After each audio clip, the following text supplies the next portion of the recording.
আচ্ছা, ভগবান কি সত্যিই আছেন? কেউ না থাক, ভগবান আছেন, এই কথাটি ঠিক কতটা সত্যি? কোথায় তিনি রয়েছেন? কিভাবে তার দেখা পাওয়া যায়? গরিবের ভগবান যদি থাকেনি, তবে এত কষ্ট তিনি কেন দেন? ভগবান যে চিরসত্য, চিরসুন্দর, চিরশিবময়, তার প্রকাশও তাই সুন্দরতর।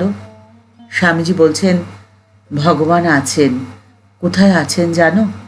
তিনি আছেন মানুষের মুখে, আকাশে, বাতাসে, তারায়, অথবা চাঁদে। সারা পৃথিবীতে এত যে সৌন্দর্যের প্রকাশ, তা কোথা থেকে আসলো? কে ফোটালো রং বেরঙের এত ফুল? তাই তো ভগবানের দুটি বস্তু রয়েছে, প্রথম ঐশ্বর্য আর দ্বিতীয় মাধুর্য।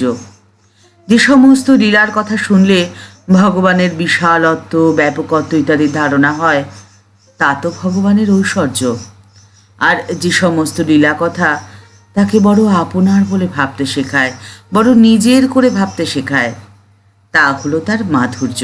জীবন সংগ্রামে ক্লান্ত বিধ্বস্ত শরীর ও মনকে শান্ত করার জন্যে মায়ের ছবির সামনে একবার গিয়ে দাঁড়াও। সেখানে মায়ের কোন রূপটা তোমাকে শান্তি দেয় বলতে পারো? মায়ের সহনশীলতা নাকি মায়ের সেবা? মায়ের স্বচ্ছ বুদ্ধি নাকি মায়ের বিবেচনা শক্তি? মায়ের ধৈর্য নাকি মায়ের মাধুর্য? মায়ের করুণা নাকি মায়ের স্নেহ? এদের মধ্যে কোনো একটিকে কি তুমি আলাদা করে বলতে পারো? এদের মধ্যে কোনো একটি বা দুটিকে আলাদা করা যায় না, কারণ এই সব কিছু জড়িয়েই যে এক অনির্বচনীয় ব্যক্তিত্ব, শ্রীমা সারদা দেবী। প্রতিদিনের সংগ্রামে ক্ষত বিক্ষত মনকে শান্ত করার জন্যে ছুটে আসা যায় সেই মায়ের কাছে। মায়ের কাছে এসে বলা যায়, মা গো, আমি যে বড় ক্লান্ত, এসেছি তোমার কাছে, তোমার সন্তান। আমার সমস্ত জ্বালা যন্ত্রণা দিলাম তোমার পায়ে, তুমি আমায় তোমার কোলে দাও এতটুকু আশ্রয়। কিন্তু এই অনুভবের জন্য চাই ধৈর্য। যাদের ধৈর্য বড় কম, বড় অল্প, তারা 5টি ভুল করেই বসে। তারা অল্পতেই বড় হতাশ হয়ে যায়, হতাশ হয়ে গিয়ে হাল ছেড়ে দেয়।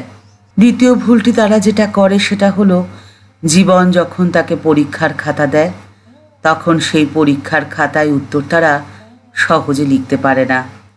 তারা ক্রোধ প্রকাশ করে বসে এবং ক্রোধবশত তারা ভুল সিদ্ধান্ত নিয়ে বসে, যার ফলে পুরো জীবনটাই ওলট পালট হয়ে যায়। তৃতীয় ভুলটি তারা যেটা করে সেটা হলো, তারা বড় তাড়াহুড়ো করে, আর তাড়াহুড়ো করতে গিয়ে সব কিছু একসাথে করতে চায়, যার ফলে কোনোটাই তারা ভালো করে করতে পারে না। চতুর্থ ভুলটি তারা যেটা করে সেটা হলো যে তাদের সহনশীলতা বড়ই কম। একটি চারা গাছ থেকে ফুল হতে যে সময় লাগে, তাকে সেই সময়টা দিতেই হয়, যত্ন করতে হয়। কিন্তু সময় দেওয়া বা যত্ন করা, কোনোটার ধৈর্যই যে তাদের কাছে নেই, যার ফলে তারা খুব সহজেই ভগবানকে কাঠগড়ায় দাঁড় করিয়ে দেয়। আর পঞ্চম ভুলটি সব থেকে বেশি মারাত্মক।